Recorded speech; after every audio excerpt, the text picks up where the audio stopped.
Hold her down.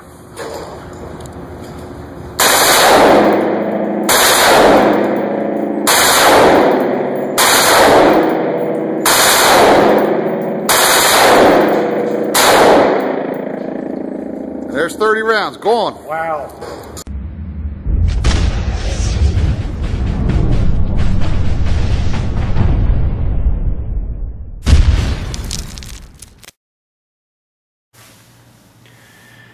I figure I'd do another one of these videos. I haven't done one of these videos in a long time, and we got since the last time I've done it, probably every gun was replaced. That's how long it's been. This is pretty much a whole slew of new firearms since that last video. Yeah, believe it or not, that's kind of a wake-up call to me, because I don't realize how much I buy and trade and lose money, and buy and trade and lose money. I gotta stop doing that stuff, because you know, you don't feel it because it happens little by little, but if you look at the big picture, man, you lose a lot of money doing that. Buy a gun, if it runs good, and keep the damn thing. Help me do that. Somebody help. This is going to be a video about each gun, what I like about it and what I don't like about it. It's called likes and dislikes with each firearm, because I don't think there's one firearm that you 100%, there's not one thing you would want to change about it. I mean, cosmetically and, you know, comfort-wise, you know, whatever. So we're just going to go down the line. This is most of my collection. I can't fit everything on the table, so these are the ones I chose to bring out. And we got a Sig Sauer here. This can you see it? No, you can't. It's not in frame. This M11A1. Then up here we have a Glock 23 Generation 4. We got a Glock 21 here, Generation 3. All right, we got the Remington R1 Enhanced 1911, the STI 1911 Spartan, and of course the Beretta M9, and the Ruger Mark III 2245. Nice 22. And the Car PM9. Not sure if I'm keeping this one or not. I don't know. I like it, but I don't know. Runs great. And that's all I have out here right now.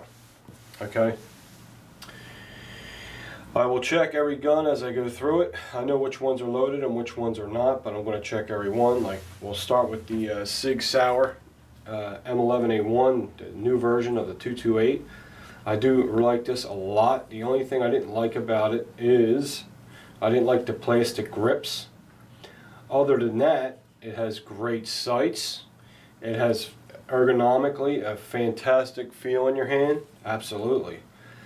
There's not much to dislike about it. I love it has the short reset trigger. I'm a fan of that. That's how I shoot. That's how I shoot most accurate with triggers like that. Other than that, there ain't much I don't like about it. I mean, it has a steel guide rod. I know some of the new SIGs a year ago, they were putting plastic guide rods on them and people were getting pissed. So they corrected that. They're back to steel. There's really not much I can say about it. The only problem I had with it was the plastic grips, but I replaced them with these awesome Hogues.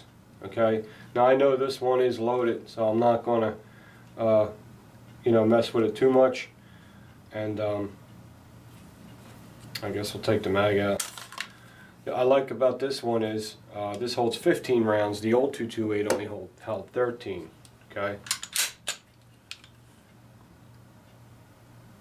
And the recoil spring's finally broken in. When I first got it, it had a stiff spring and it was stovepiping, but now that I locked the slide back for a while and put a few rounds through it, it's flawless now. Runs perfect. And that's a normal thing that happens once in a while. It's a SIG.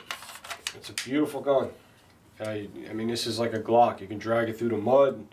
It'll just run. It's a, you know, military style, adorable firearm. and there ain't much I could say about it. I like the serrations on the front, and I think SIG has a new coating on their frames now. It doesn't come off as easy. They used to have it, it was darker and a little shinier, and it would like chip off and it would come off the aluminum because the frame's aluminum. But yeah, like I said, the only thing I really didn't like about that was the plastic grip, so we fixed that. This is a Gen 4 Glock. This has been real good to me. I got 1,150 rounds through it and not one failure at all. Don't let people tell you that Gen 4 Glocks are junk and all that shit. They had a problem in the beginning, that's true, but here's one here with 1,150 rounds through it, and I think we'll probably bring this to the range next, and because it needs to be fired more. But from the get-go, I had no problems with this. I mean, from out of the box, it's been very, very reliable. You know, how much more reliable can it be? It has 0 failures, right?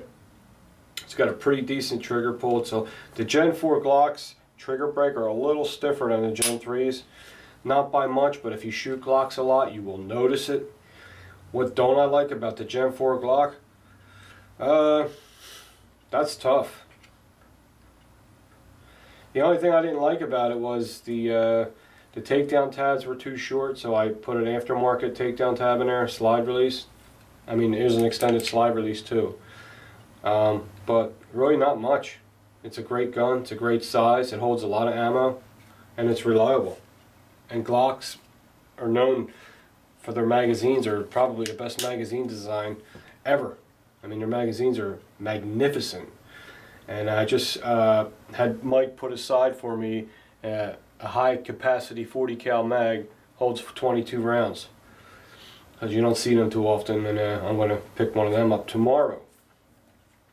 Love the finish, love the look, love the different slide release on the 3rd gen. I'm not a fan of the serrated trigger. I like the smooth trigger. Yeah, it's not a deal breaker, but so far it's been excellent. I carry and definitely trust my life with it. So I can't really say much about that. Here's a Glock 21. Me and Bill come to agree. We disagree on some things with 1911s, but I got more faith in 1911s. He had problems in the past, I guess, but I've never had any problems with 1911s. So, like, you know, to me they're just as reliable as any gun. But we both agree that the Glock 21 would be the ultimate shit hit the fan gun. And I got Tango down parts on here. It was sent to me from a friend. And I'm so glad he sent them to me because they're magnificent. This is loaded. This is one of my primary home protection guns because it's huge and it holds a lot of ammo. In Pennsylvania, you are allowed to use hollow points and defend yourself with hollow points. Check the chamber. Got a real nice smooth action. It's a Gen 3. Gen 3s are ultimately proven. I got the extended tabs on this, just like my other Glock. I had the extended slide release on this, but this is the Tango down version. I don't know the exact name.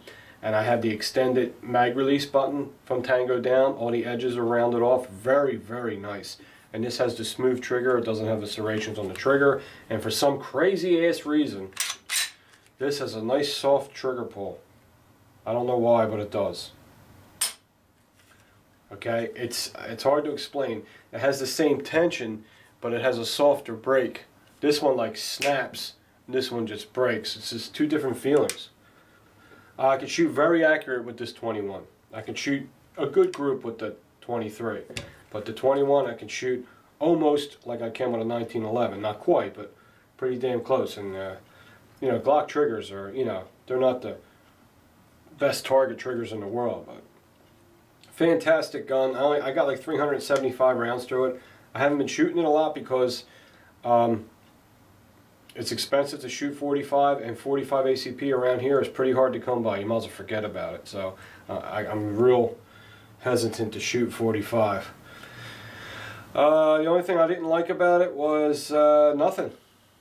You know, I can't, you know, it's the way it feels in your hand, it really doesn't feel comfortable. Like if you watched AB Superman's video and he's kidding around making fun of Glocks, it feels like you're holding a 2x4. It does. It feels like you're holding a friggin' 2x4. But how uncomfortable it does feel, I can shoot well with it. And I don't have big hands. I have medium-sized hands, so my hands don't wrap around this too well. But when I two-hand it and I'm at the range and I fire this thing, I do well with it. So even though it is kind of uncomfortable ergonomically, it shoots well. So I guess, you know, the only complaint I have with it, it's not comfortable in my hand, but if you shoot well with it, what the hell? What's the difference? And that's another thing I want to bring up. You know, you have these new gun owners. I laugh at people when when they come in and they go like this. They pick up a gun and they go, I don't know. And I'm like, can I ask what you're doing? And he'll say, well, I'm feeling the balance of it, you know? I'm like, oh, okay. I guess that's important. Let me ask you a question. What are you using the gun for? Well, I'm going to get my carry permit for self-defense. Oh, okay. So let me ask you another question. If pretend you were really in that situation where you had to defend yourself with your gun. Seriously think about that. Do you really think you're going to be thinking about how comfortable it is in your hand, and if it's balanced, do you think any of that's going to make a difference? And he's like, probably not. Nah, probably not, right? As long as the gun feels generally good in your hand and you can shoot it well, it's a good and it's reliable, that's the gun you want to buy. You're not going to find the perfect gun that fits in your hand. And it's funny, I see them going like this and they're checking balance. I'm like, you ain't going to be checking balance, bro, if you got to defend yourself. You're going to be shitting your pants and you're going to be going for your pistol, hopefully at the right time, and during the whole situation you're going to be numb. So if you're new to firearms and you're looking at firearms, don't get too hung up on how comfortable it is in your hand and if it's doesn't feel perfect. I mean, look at this Glock. This does not feel perfect in my hand, not at all.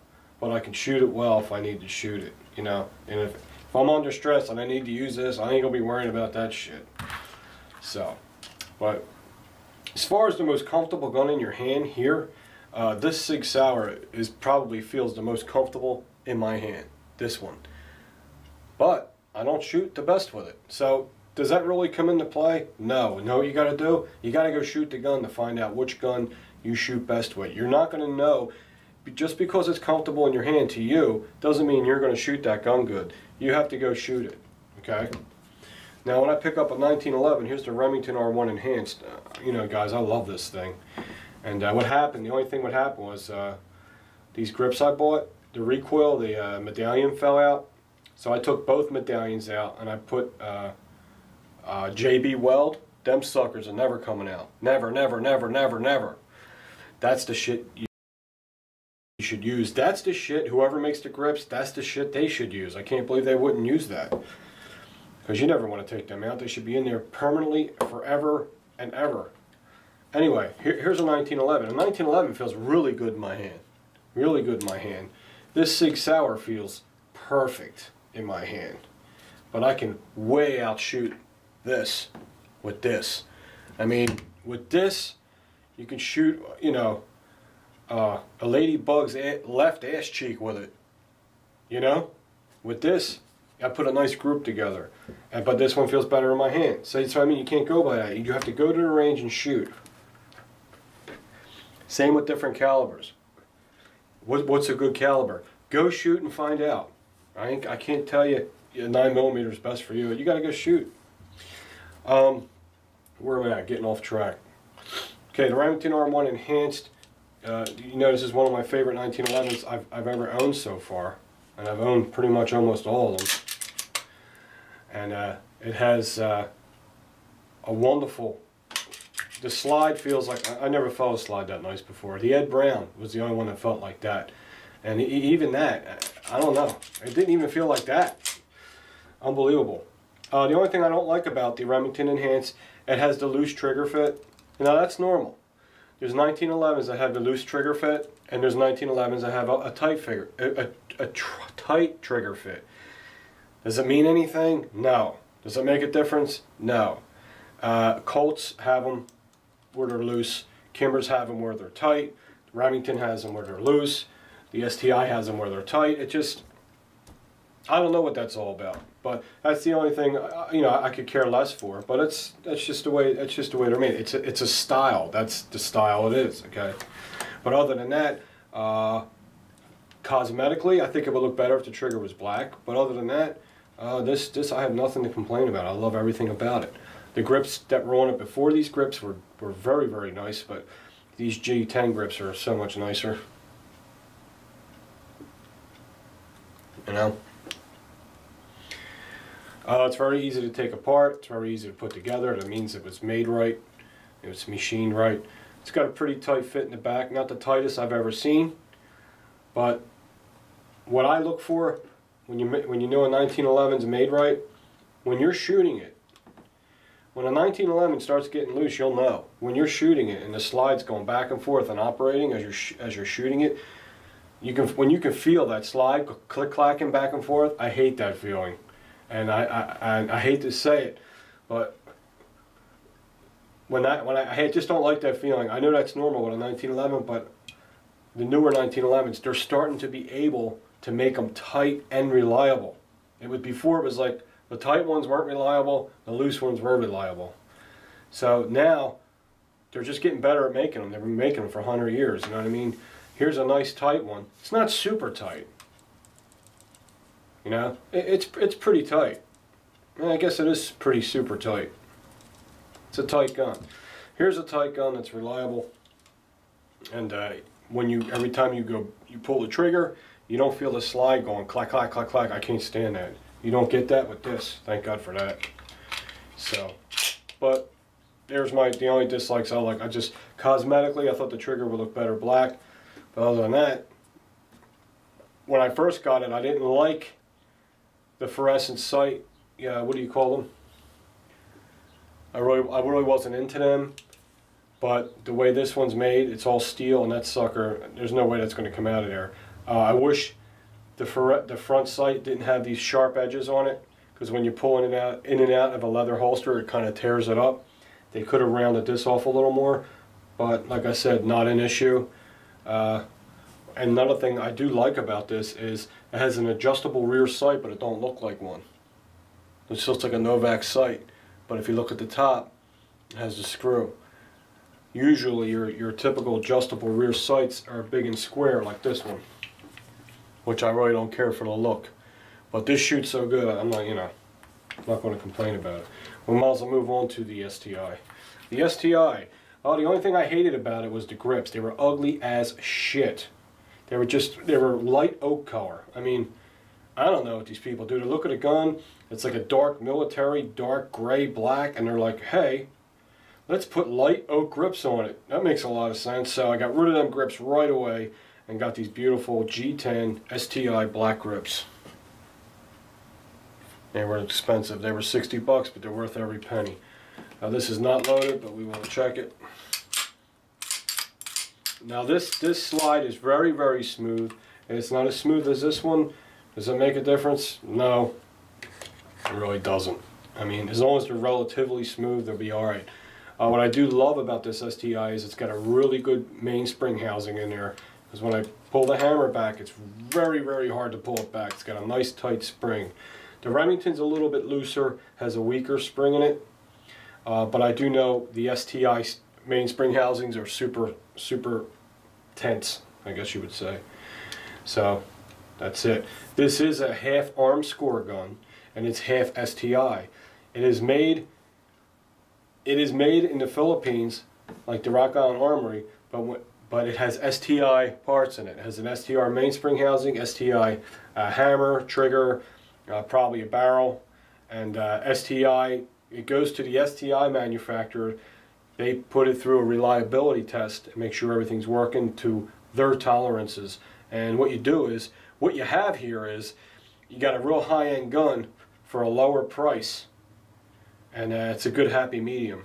And this is a super, super tight 1911. I mean, it's rock solid. Rock solid. So, the mainspring housing is plastic. The mainspring housing on the Remington R1 is steel. And if you're new, this is the mainspring housing with the checkered on the back. But everyone's going to these plastic mainspring housing. Kimber does it, Colt's doing it, everyone's doing it. I guess it's not an issue. I rather have metal because I think it should be metal, but whatever. So, I don't like the plastic mainspring housing, but other than that, this thing is phenomenal. So far, you've seen the video yesterday, the shooting video.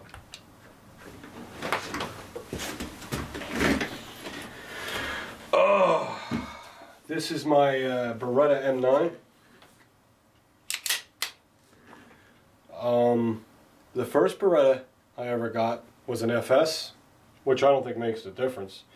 This gun is built like a tank, definitely. It has a solid feeling to it. I love the trigger. Whatever it's made out of, it's very solid.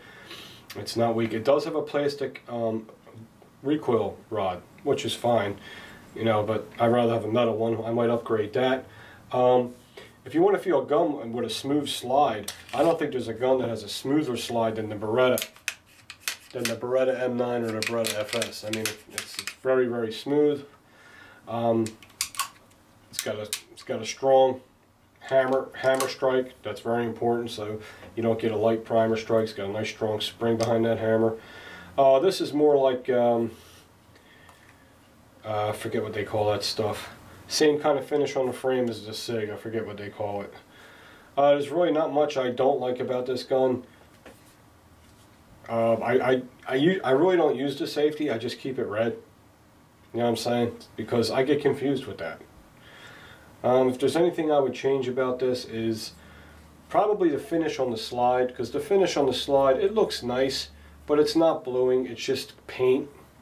It's pretty much paint, well done, you know, baked in the oven, and then whatever, all the steps they go through to keep a good finish on there. But I think it would look better if it had this dull finish, the whole gun all the same kind of finish, no glossy look to it, because it is a military gun. But I could shoot pretty accurate with this. I don't really like the trigger pull on it. It's not the best. It has a real hard break, so this is a gun I'd have to practice a long time with it to be able to split hairs with it.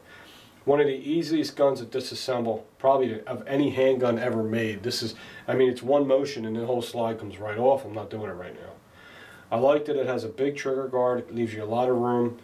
This is a great gun if you're outside, and like I said, it's a military gun, so if our troops are in cold situations, they can wear gloves and there's plenty of room in there. It's a pretty gun too. You see this in every movie in the world. You see a Beretta M9 or a Beretta FS. You always see them. Now this is the M9. The M9 has a single sight system on it.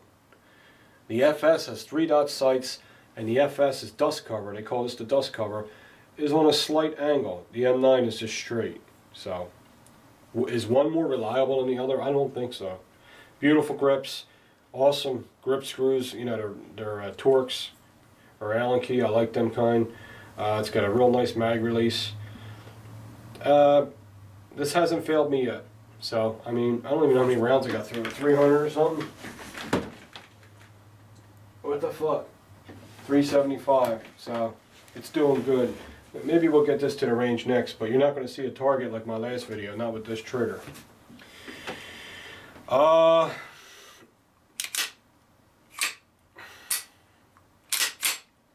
far as the trigger reset on the M9, it's not too bad. It's got a pretty decent reset. It's in the rear. Pretty good. But like I said, it's got a tough trigger break. It's hard for me to shoot super accurate with it, but you can shoot accurate with it. The magazine holds 15 plus 1, plus I have a Mec-Gar magazine that goes with this, and it holds 18. That thing's unbelievable, and it doesn't even stick out. It's just the way they make it. I think they're made in Italy. Mec-Gar mags are Italian mags, and so these there's what's his name's Beretta's initials on there. They make good magazines in Italy. And that's that. I need more trigger time behind this. Here's my Mark III 2245. I don't know. I mean, it's a bitch to take apart. If you look at Chuck's video, they came out with a new part. So you don't have to take out the mainspring housing anymore. Chuck, where did you get that? I need to know where you got that. I want to get that. And what you do is you take this off, and then this part screws in, and then you just get an Allen key, you take it out, and then you can take your bolt assembly out and clean your gun without having to take everything out. These guns are notorious. They have a reputation for being a pain in the ass to take apart. But if you practice and you take it apart a lot, it becomes very easy. But if it's a gun you don't take apart all the time, like if you have a lot of guns, you might be taking this apart maybe once a year or twice a year. So it's hard to remember how to do it. You know what I mean? I have quite a few videos on taking this gun apart. This is a polymer framed Mark III. Usually they're all steel and they're real heavy. I like it. It's cool. I'm trying to get used to the polymer frame. I think they should have made it aluminum myself. The only thing I would change, I know these grips are pretty, but this is such a tactical, black, futuristic looking gun. I think the wood cherry grips are not appropriate for it. I think they should just have black rubber grips and just make it all black. I think that would look awesome. I think I'm going to look into that, see if Ruger has a set. But these are very pretty grips they put on here. The only thing I don't like about this 22 is it does hold 10 rounds. I think it's a 10. I think it holds 10 plus 1. Good magazines are steel, they're not plastic. A lot of 22s have plastic mags. When I'm shooting with this, it pinches my finger. See, it has this extra wide target trigger on here. They're nice, but the only thing about them is if you put your finger in, like I'm putting my finger on there, when I go to pull the trigger, the skin gets caught behind the trigger and it pinches my skin every time. So when I'm shooting this gun, I have to make sure just my fingertip is on the trigger. My top of my fingertip on the trigger, and then it won't pinch me. So that kind of sucks. I mean, I would never use this for self-defense, but if I had to, I'd be in trouble. So that's the only problem with this. So I wish the trigger was more narrow and rounded like the other guns, and I wish the grips were black cosmetically. I wish the grips were black. These magazines don't lock in real good. You got to watch these new Ruger 2245s. You got to make sure you give them a good whack, because sometimes they don't lock in good. You just got to make sure you whack them in there good. All right, and that's pretty much it. But the sights are a lot to be desired. I mean, there's no dots on them; they're just black sights. I do like the threaded barrel. That's why I bought it. I thought it was really, really cool. They do give you a Picatinny rail to go on it, but I'm not a guy that's into putting optics on handguns. Never was. I don't think I ever will be. I just think, I don't know. I guess that's for like precise target shooting and hunting, so I'm never going to get into that. Alright. I will pull the trigger because I think it's cocked. You can dry fire. You're not supposed to dry fire at 22, but you can dry fire the Ruger Mark III 22-45. That is the natural step in taking it apart. It has a firing pin block where the firing pin does not hit the breech face. You're good to go. If you have a buck mark, don't dry fire it. I had a buck mark. Buck mark's a good gun, just can't. You're not supposed to dry fire. That's it. That's it. Alright guys, just hanging out on a Saturday. Well, I'm not here. I'm at work right now. You guys are here. Been talking about some guns. I figured I'd show you. So show you some of my collection. You guys haven't seen a lot of guns on the table at once in a long time, and I really don't like to do that right now because these people, these crazy gun people that are anti-gun people, think this might be extreme for someone to have that many. You know, there's gun collectors out there, people. There's gun collectors out there that put me to shame. There's gun people out there that have like 100 guns. You know, I mean, I can count on my two hands how many guns I got. I'm small time. But like I said, if you're not a gun person and they see this video, they're like, oh my god, look at what he's got. It's just a collection. That's all it is. Alright guys, hope you liked the video. I'll see you soon.